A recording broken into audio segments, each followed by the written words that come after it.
DK넷 라디오 오늘의 핫이슈입니다. 최근 미국에서 가난하게 사는 아이들이 크게 늘었다는 소식이네요. 네, 정부의 부양자녀 세액공제 프로그램이 중단된 이후 불과 한 달여 만에 아동 빈곤이 급증했다라는 보고서가 나왔습니다. 네.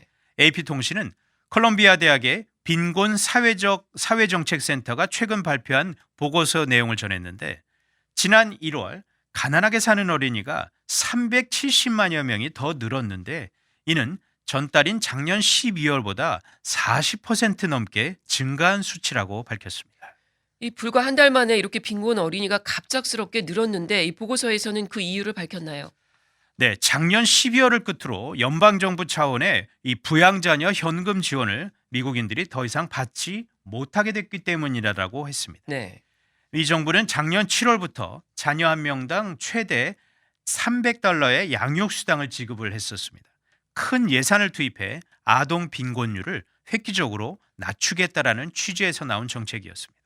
그리고 그 재원은 작년 3월 바이든 대통령이 서명한 1조 9천억 달러의 코로나 경기 부양안에 해당 내용이 있었습니다. 예. 기존의 부양자녀 세액 공제 프로그램을 대대적으로 개편을 해 지원금 규모와 해당 대상을 크게 늘렸고, 일상적인 가계에 예산이 반영되도록 하겠다는 계획이었습니다. 네. 그런데 지금은 정부의 현금 지원이 안 되고 있죠?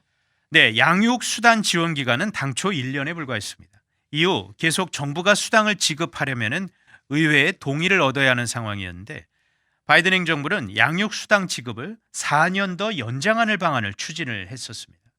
하지만 바이든 대통령과 민주당이 추진 중인 이 사회보장 예산안 빌드 백 베러죠, 더 나은 재건이 의회에서 교착 상태에 빠진 후에 자녀 현금 지원이 종료가 됐습니다. 네. 이에 따라 많은 이 미국인들의 가정에 매달 15일 은행 계좌로 입금이 되던 지원금이 올 1월부터는 들어오지 않고 있습니다. 네. 자, 미국의 아동 빈곤율 어느 정도입니까?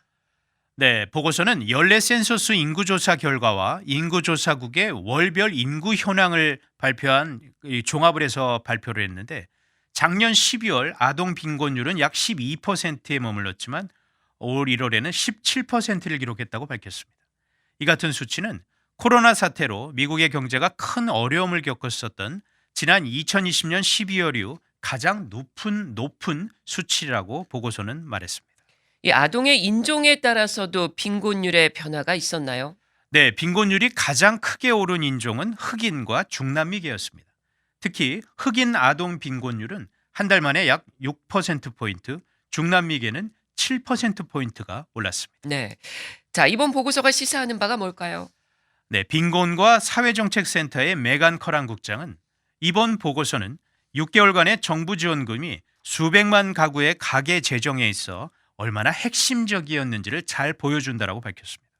커란 국장은 정부의 보조금이 시작되자마자 식량 불안정이 감소하는 것이 분명하게 보였다라면서, 하지만 우리가 이룬 모든 진전이 이제 사라질 수도 있다라고 지적을 했습니다.